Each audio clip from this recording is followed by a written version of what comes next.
Hoy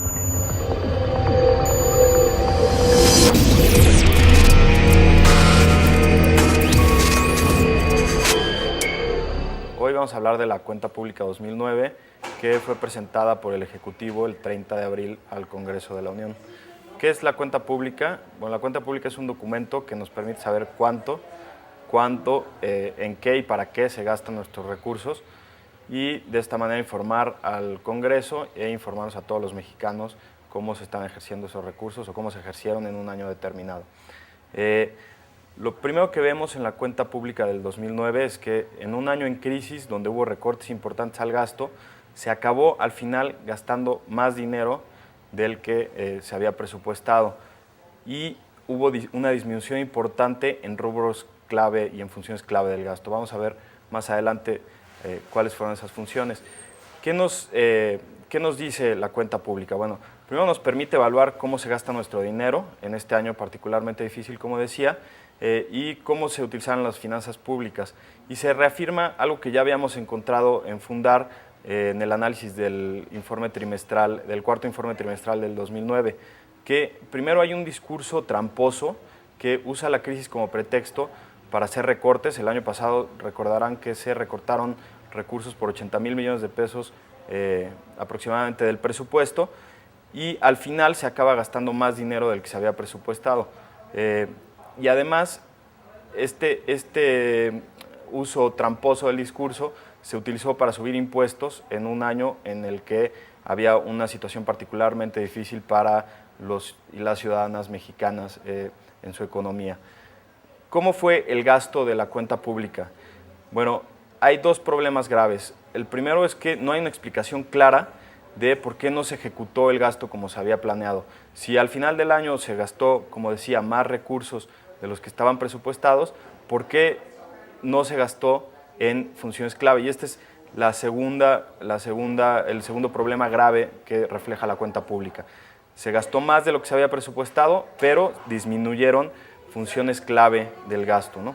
Entonces, vemos que el gasto total, por ejemplo, en funciones para el desarrollo social, disminuyó de manera significativa.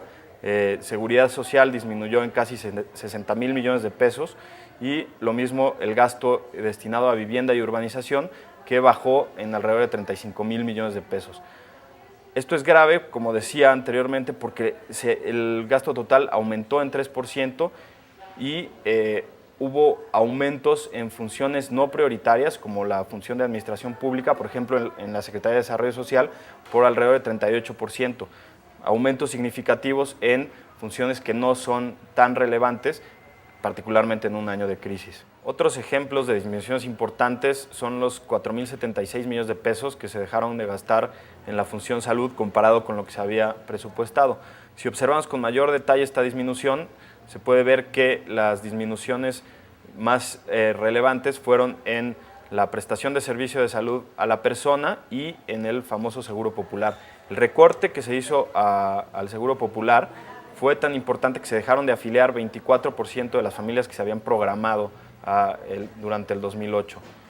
En cambio, la función energía tuvo un aumento muy relevante de 112,000 millones de pesos que se destinaron principalmente a la inversión en Pemex. Otro rubro donde hubo disminuciones muy relevantes fue en infraestructura. A pesar de que la creación de obras públicas y la inversión en este rubro era muy relevante para la reactivación de la economía, hubo una disminución en casi todas las funciones de la Secretaría de Comunicaciones y Transportes. La inversión total en infraestructura aumentó 3.7%, pero esta se debe principalmente al aumento de la inversión en Pemex.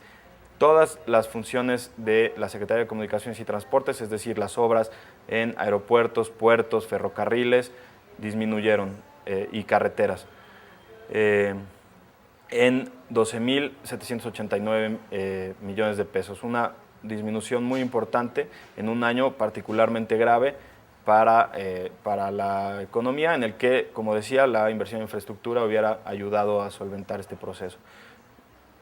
Creemos que la Secretaría de Hacienda no puede seguir manejando la información presupuestaria de la manera en que lo hace, porque las y los ciudadanos mexicanos tenemos derecho a conocer cómo se manejan los recursos en nuestro país y por qué en un año particularmente difícil en el que se manejó un discurso de crisis y de recursos escasos y se acabó gastando más dinero. No nos da una explicación que nos parezca coherente y amplia desde el gobierno federal.